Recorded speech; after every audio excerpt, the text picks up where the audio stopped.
When you sit down to meet with a potential client or you're going to networking events and you're meeting new people, do you wish you had more confidence? Well, that is what we are talking about today and the rest of this week. Good morning, everyone. Welcome to Coffee Chat with Danie. This is where we talk about everything and anything to help you grow in your personal and professional development. We do tips, tools, motivation, and of course, action items, because it is one thing to know, but it's another thing to do. So we want to make sure that you are taking action every day so that you can hit your goals and get the results that you're looking for. Well, if you don't know who I am, my name is Danie. I'm a performance improvement consultant, helping individuals, teams, small businesses grow in their personal and professional development. I help my clients get clear, get focused, and most importantly, get a plan of action. All right, everyone. So welcome replay viewers. Thank you so much for coming on in and taking your time to learn a little bit more about confidence today. And welcome live viewers. For those of you coming on in, we're having a little bit of a I want to be brave in the background. So let's talk about confidence. If you know somebody that needs some tips and some tools on confidence, I want you to share this broadcast out with them and tag them below, because you guys, we all need this information. We all need to gain more confidence and be better at what we do. And so share, because sharing is caring. All right, so let's get started. All right, comfort zones. Let's talk about comfort zones. Now, I know we've all heard, right? You got to step out of your comfort zone. You got to do something different. You got to do that in order to be more confident and in order to get the results that you want. Now, this is absolutely true. But before we get there, I'm going to talk about one thing that holds us back from stepping out of our comfort zones. And that is fear. Fear of failure. Now, when we were young, we were told that if we get an A+ on a test, or we aced a test, right? Our report card comes back and it's all A's, that we're smart, we're successful, we're so great because we achieved an A. Well, if we didn't achieve that A, what happens? We're not that smart, we didn't apply ourselves, we are wasting time, right? We get yelled at. What are you doing? How come you didn't get an A, right? Well, here's the thing. I know many students when I was in high school and college that really tried, really put all their effort, everything they possibly could, and still didn't get an A. Didn't mean that they weren't smart. It didn't mean that they didn't apply themselves. It just simply meant that at that time, for those 20 minutes that they took that test, that they couldn't recall the information maybe. Or maybe the teacher graded on a really hard scale. Or maybe they had to do the bell curve, right? Y'all know about the bell curve. So we grow up thinking that if we are not getting this high thing, we failed. We are worthless, right? We can't do anything. That's not true. I know plenty of people who didn't go to college that are making millions of dollars, right? Education necessarily from our school system doesn't necessarily mean you're going to be successful. It can help in a lot of ways. Don't get me wrong. I'm all about school and education. I went to college. I graduated with a degree in psychology, and I loved going to college. I love learning. I, till this day, am learning. I study. The other day on my personal Facebook page, I posted a picture of what my study schedule looks like. There's probably like 10 things on there that I do every day, and some of those things I do twice a day. I am constantly studying. I'm constantly learning, honing my craft, getting better, becoming a better version of myself. So I'm all about education. But here's the thing. Because we learned that as a child, we grew up thinking we don't want to fail. Not going to go there. Because what's going to happen? People are going to talk bad about us. We're going to disappoint our family or friends, right? We don't want to fail because we're afraid of what other people are going to say. We're going to feel bad about ourselves because if we don't succeed, oh my God, what? No. Fear is absolutely okay. I actually did a YouTube video on this late last year. So I'll put my link to the YouTube video down below, but failure is an option. It is okay to fail, and you should fail. Failure means you tried. Failure means you tried something. Before a master is able to master something, they have to fail. I have failed many times. I have failed in some of these videos, these coffee chats, some of my YouTube videos. I've absolutely failed, but I've learned. I've learned from them. I've learned what to do different. I've learned how to change it. When we're at these events, so every time I go to a networking event, I sit down with a potential client, I'm with a client, what do? I evaluate my behavior. I evaluate what I did, what went great about it, and what I could have done differently. That is helping me get better every single time. It is absolutely okay to fail. I went to an event this weekend, and there was a couple of times where I crashed and burned. Like, what did I do? Right? But it's okay, because I learned.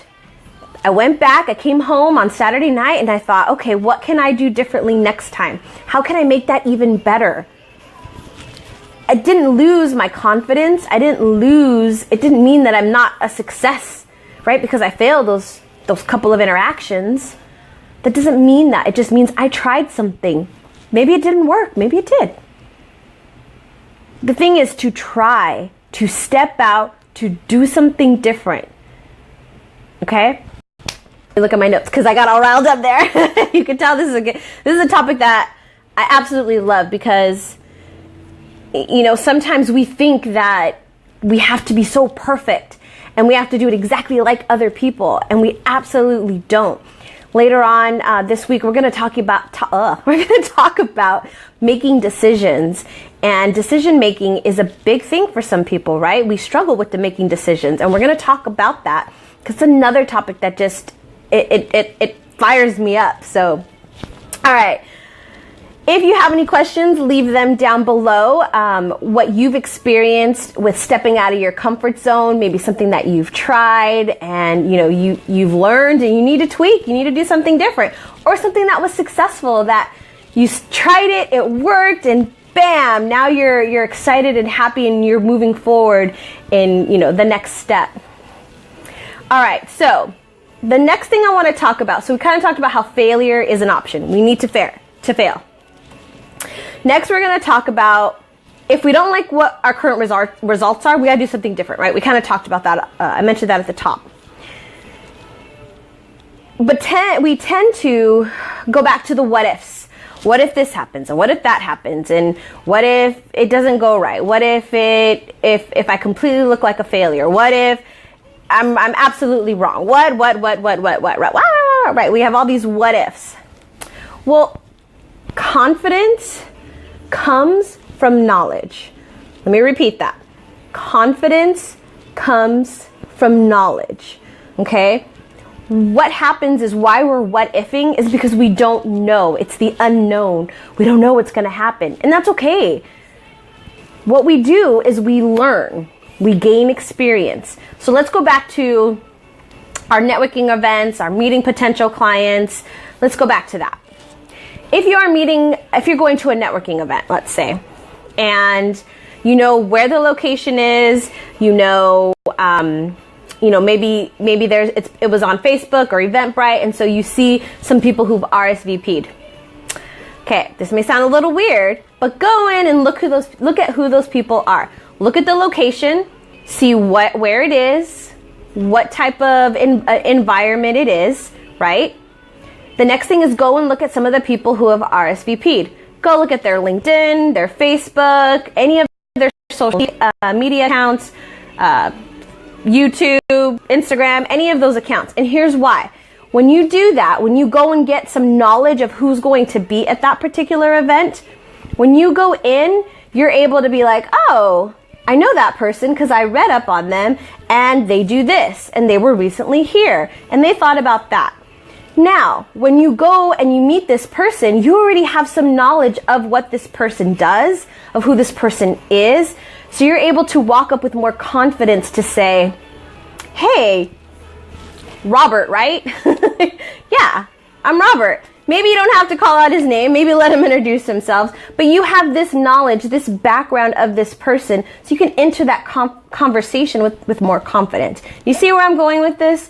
Especially with the place. Sometimes we get nervous because we don't know where this place is. We don't know where it's at. And so we may be rushing and anxious about even just getting to the location, right? Hello, Google Maps, right? Take a look at what the venue is, where you're going to be at.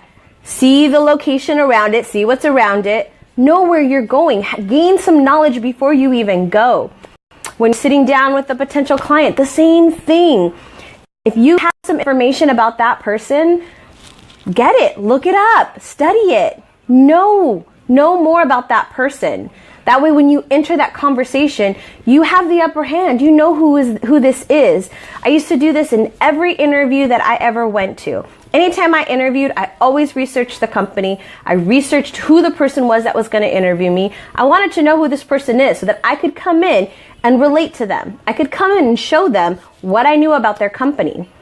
The same thing on the reverse side. When I interviewed people and they knew that, I knew that that's a different breed. They took the time to step in. Hey, I see people coming on. Say hi so I know who you are because I can't tell. And thank you for the love. Come in and when they came in, I was like, oh, okay, this person's a different breed. This person is somebody who's taking the time to look at my company, look at what we have to offer here. Now that is what we do. We take that same idea and apply it to the situations that we're in. Hey, Jill, how's it going? Good morning. All right, so understand that every conversation is not going to be perfect, and that is absolutely okay. Absolutely okay. Learn from it, make changes, and try something new the next time. All right. Last but not least, your action item for today. I do have a download, 6 steps for a fearless mindset. The link is up above or down below. You might want to check that out so you can become more fearless, right? We talked about at the top. And have that mindset to take action, to step out of your comfort zones. So today, I invite you to step out of your comfort zone, do something different today. Whether it is saying hi to a stranger, which could be weird for us. Jill, you and I both have a goal of meeting a new person every day. I can tell you I haven't always done that. But that is something that I'm striving to do every day, is meet someone new. So maybe that's what it is. Maybe you're going to eat a different cuisine because you always eat the same meal when you go to a particular restaurant. Try a different meal. Maybe there's a potential client that you have been wanting to connect with, but you're procrastinating because you're maybe a little afraid to do it. Do it today. Put out that word. Let people know about who you are. Step out of your comfort zone. All right, that is our lesson for today on confidence. Announcements, Mindset Mastery. We are raising our vibration over in the Empowered Women Achieving Success Facebook group this week. We are on Mindset Mastery week number 5. We've got 2 more weeks. And so come on over and join us. I'll put the link below for you. And last but not least, this week is all about confidence. So today we learned about stepping out of your comfort zone. I think tomorrow we're talking about body language, and we're also talking about making decisions. So come back. I'll see you guys on Wednesday, same time, same place. Have a great one. Thank you, Jill. And somebody else is on here. Thank you for coming on in. I'll see you guys later. Bye.